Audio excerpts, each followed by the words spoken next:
Assessment day 2, tools. So I've started off by making a mallet. I began by getting a piece of wood and measuring out with two hand sizes and cutting that appropriately.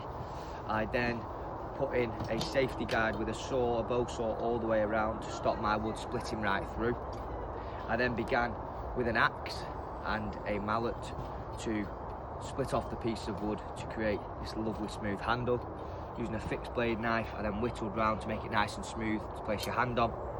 Around the edges, I carved at the top to make it nice and smooth and to make it look beautiful, shall we say, a nice appearance. I then used a drill, a carpenter's brace, to drill through the centre and place some twine with a reef knot at the top to wear it around your neck for safety. I then went on to making a woven hurdle. So obviously my weaving's involved, my whittling's involved, my joining's involved to get your willow into the base. So I started by splitting a piece of wood in half using an axe.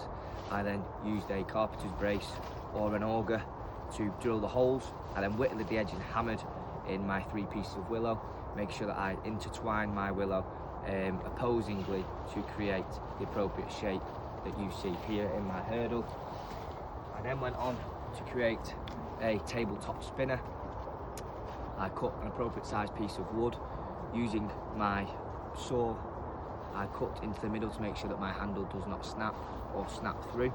I then began by keeping my handle large so I have a firm grip and whittling and carving the end of my tabletop spinner to create my point, and then using an axe and a mallet to split off the piece of wood to use your finger size spinner at the top, and then finally whittling with a fixed blade knife. Lastly, I created a table, splitting a piece of wood, using an auger to drill my holes, whittling the edges of my willow, and finally hammering the appropriate piece of willow that I've cut to an even size so that it stands flat.